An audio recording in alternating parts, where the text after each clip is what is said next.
अस्सलाम वालेकुम प्यारे दोस्तों, welcome back to our channel. मैं साकिब मिर्ज़ा। आज 1 सितंबर है जब मैं रिकॉर्डिंग कर रहा हूँ और वीडियो जब तक आपके पास पहुँचेगी 2 सितंबर हो जाना है।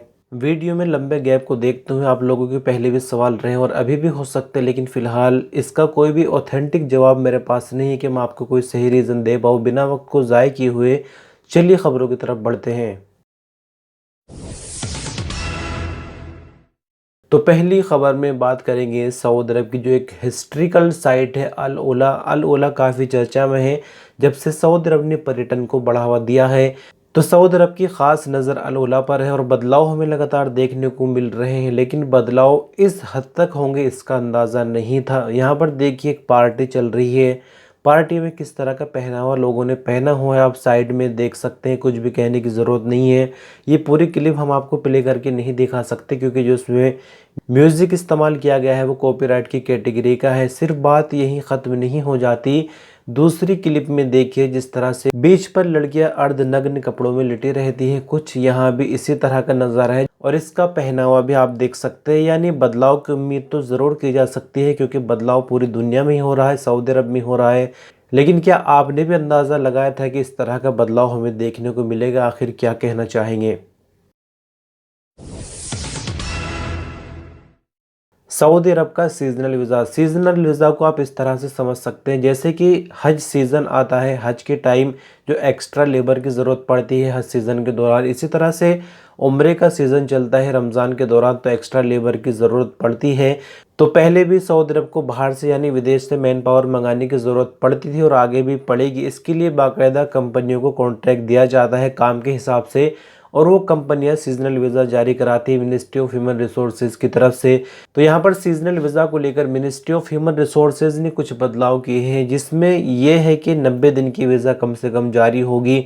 लेकिन अगर कंपनी के काम बाकी है, पेंडिंग है और उसके पास वैलिड रीज़न है तो फिर वीज़ा को और 90 दिन यानी मैक्सिमम एक बंदा जो सीजनल वीज़ा पर सऊदी अरब पहुंचा है वो 6 महीने तक रह सकता है, लेकिन उसके लिए रीज़न होना चाहिए। और यहाँ पर कुछ नियम और सख्त किए गए हैं, यानी कोई भागकर अगर सीजनल वीज़ा का फ़ायदा उठाते हुए तो उनके लिए भी नियम को सख्त किया गया है। साथ ही साथ जो वर्कर सीजनल वीज़ा पर सऊदी अरब पहुँचेंगे उनका मेडिकल इंश्योरेंस भी लेना लाजमी होगा।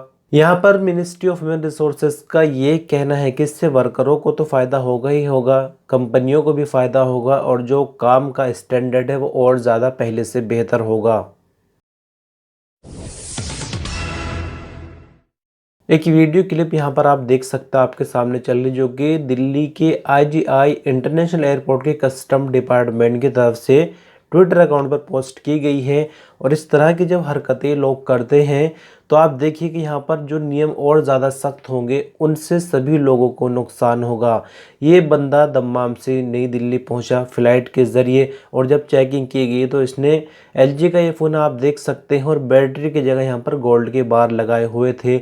फिलहाल इस शख्स को भी अरेस्ट किया गया और इसका ये मोबाइल और गोल्ड बार भी जब्त किए गए हैं। यहाँ जानकर हैरानी आपको ये होगी 200 ग्राम गोल्ड यानी तकरीबन 20 तोला सोना यहाँ पर बैटरी की जगह छिपाया गया था, जो कि अमूमन निकल ही जाना था, लेकिन कस्टम विभाग की सख्त चेकिंग में ये बंदा फंस गया।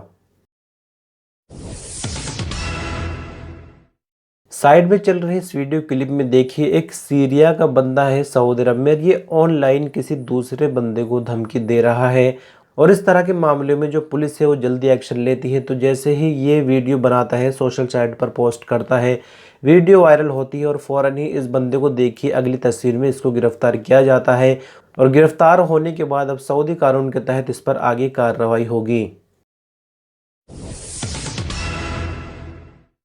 सऊदी पासपोर्ट होल्डर के लिए एक गुड न्यूज़ है। यहाँ आपको बता दें कि श्रीलंका ने सऊदी अरब के पासपोर्ट के लिए यानी वीज़ा लेने की अब कोई दरकार नहीं है। सऊदी अरब का पासपोर्ट होल्डर यानी जिस पर सऊदी अरब का ग्रीन पासपोर्ट है वो कभी भी श्रीलंका जा सकते हैं। ऑन अराइवल वीज़ा यानी एयरपोर्ट पहुँचने के बाद एक फॉर्मेलिटी सी होती है और वीज़ा वहीं से जारी हो जाएगा। इस तरह के जो कदम है वो पर्यटन को बढ़ावा देने के लिए, साथ ही साथ श्रीलंका सऊदी अरब के सामने एक गरीब देश है, तो ऐसे में कोशिश ये होती है कि ज़्यादा से ज़्यादा टूरिस्ट किस तरह से हमारे देश में आए, उन्हें किसी भी तरह की कोई बाधाओं का सामना न करना पड़े। और जाहिर सी बात है जब टूरिस्ट सऊदी अरब का श्रीलंका पहुँचेगा, एक बार पहुँच जाएगा तो वो 2, 4, 10, 15 हज़ार रियाल ज़रूर खर्च करेगा, जिससे श्रीलंका के पर्यटन को बढ़ावा मिलेगा और इकोनॉमी बूस्ट जरूर होगी। सऊदी विजन 2030, ये शब्द आप लगातार कई सालों से सुनते आ रहे हैं और इनफैक्ट अभी 5 साल आपको ये शब्द बार बार और सुनना है। तो सऊदी विजन 2030 के लिए बिन सलमान ने कई तरह के गोल सेट किए थे और जो शुरू में हमने आपको वीडियो दिखाई अर्धनग्न, वो भी एक तरह का गोल ही है जो कि सऊदी अरब ने अचीव कर लिया है।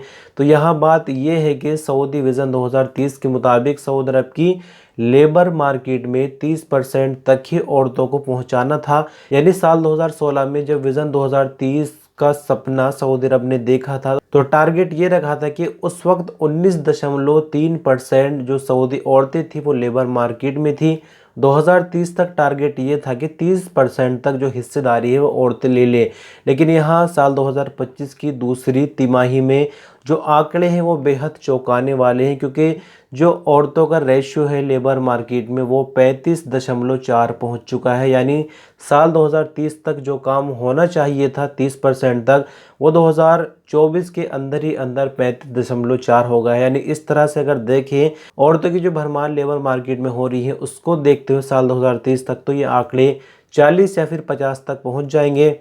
इसी के साथ जानकारी के लिए आपको बताते चलिए, सऊदी अरब की लेबर मार्केट में जो अभी सऊदी टोटल काम कर रहे हैं उनकी तादाद 23 लाख है। इनमें 13,86,000 से ज़्यादा मर्द जबकि 9,71,000 से ज़्यादा औरतें शामिल हैं।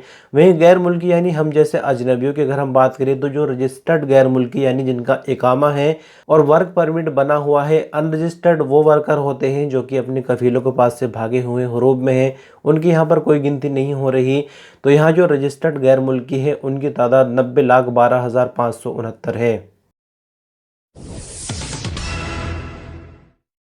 तो अंत में बात करेंगे सऊदी अरब में करप्शन को लेकर। सऊदी अरब में करप्शन होता है, थोड़ा सा सुन के अजीब लगता है क्योंकि जो सिस्टम है वो थोड़ा देखने में बेहतर लगता है, बट ऐसा नहीं है।